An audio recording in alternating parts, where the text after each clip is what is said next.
Je vais essayer de répondre à une question que peut-être les uns et les autres, les nouveaux impétrants de ce diplôme, vous vous posez. Savoir, ai-je eu raison de m'engager dans ce métier d'hydrothérapeute? Il a été dit, vous êtes une espèce, non pas en voie de raréfaction, mais en tout cas une espèce qui va être de plus en plus recherchée, puisqu'on a eu un déficit, au mois de septembre en particulier, très important, qui a contraint certains établissements à reprogrammer des soins. Donc c'était vraiment un paradoxe. Certains d'entre vous se sont désinsérés en fait du thermalisme, sans doute préoccupés de l'avenir de cette profession qui a subi quand même 2 fermetures, 18 mois de fermeture au total. Et il y avait des raisons légitimes de s'inquiéter, peut-être pour certains d'entre vous, pas d'entre vous puisque vous êtes là, mais de vos collègues, ex-collègues, de choisir d'autres options. Alors nous, on voulait vous réassurer sur le fait que, premièrement, il y a un avenir, bien sûr, dans cette profession. Cet avenir, il sera de plus en plus riche, puisqu'il nous faut donner du sens à l'exercice de ce métier d'hydrothérapeute.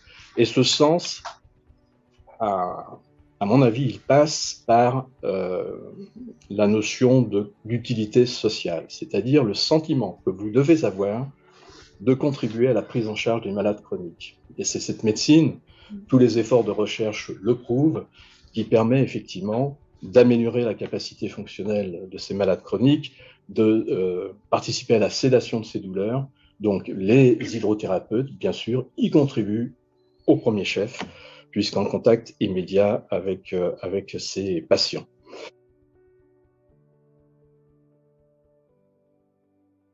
Cette formation, elle a été financée par le conseil régional.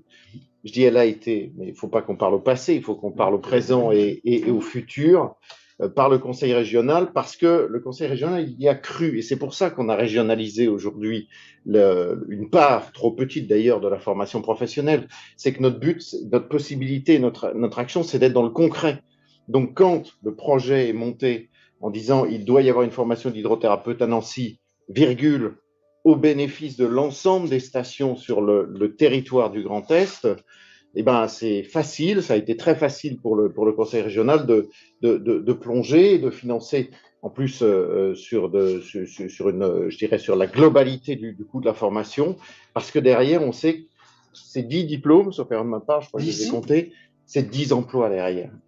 Et ces 10 emplois qui soit sont des emplois pour des personnes qui n'en avaient pas, soit pour des reconversions et des changements de vocation, qui est quelque chose qu'on retrouve de plus en plus. C'est derrière pour l'employeur, ce qu'on vient d'entendre, 10% de rotation. Oui. Il va y avoir 96 hydrothérapeutes à Nancy Thermal, rien qu'à Nancy Thermal, et on n'est pas sur l'ensemble évidemment des stations du Grand Est. Donc ça veut dire que tous les ans déjà, en n'en sortant que les 10, on a rempli que le turnover de Nancy Thermal. Donc il va falloir se préparer à en faire plus, mais honnêtement, sincèrement, une formation qui débouche sur un emploi, ça coûte rien. Je suis désolé, mais ça coûte rien. C'est les formations à vide qui coûtent quelque chose, c'est les personnes sans emploi qui coûtent quelque chose pour elles-mêmes et évidemment aussi derrière pour l'indemnisation. Donc franchement, quand on a ce type de regard, d'envie et d'attente, une formation, ça coûte que dalle. Voilà.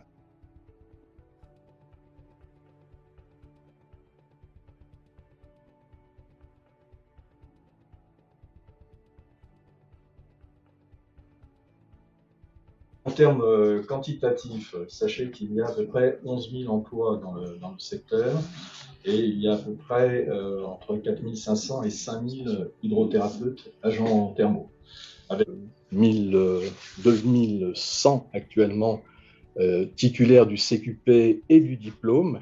Mais vous êtes la première promotion à Nancy, donc je voudrais saluer l'effort qui a été fait par le CHRU et par les intervenants de l'IFMK, en particulier Xavier Collin et Marie-Catherine Talot, le directeur, et également les enseignements du DU et de la capacité avec Gisèle Cany, ici présente. Donc voilà, je voudrais vous adresser à la fois individuellement mes félicitations et collectivement au CHRU également des félicitations, puisqu'il a fait le carton plein, c'est-à-dire 10 candidats admis sur 10 présentés, donc bravo. Merci.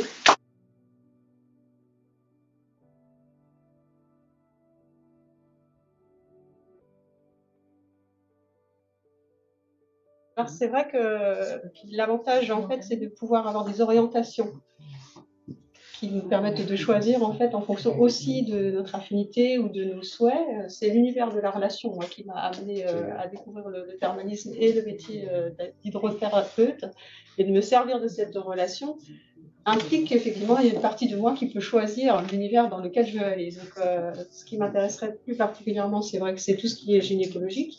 Donc, la phlémologie, c'est également quelque chose qui m'intéresse beaucoup. Et bien, les sportifs de haut niveau, c'est aussi quelque chose qui m'intéresse. Donc, on retrouve effectivement pour chacun, je pense, en fonction de ses choix premiers, parce qu'après, on apprend sur les terrains, on découvre des choses, et on peut avoir des affinités pour d'autres pathologies.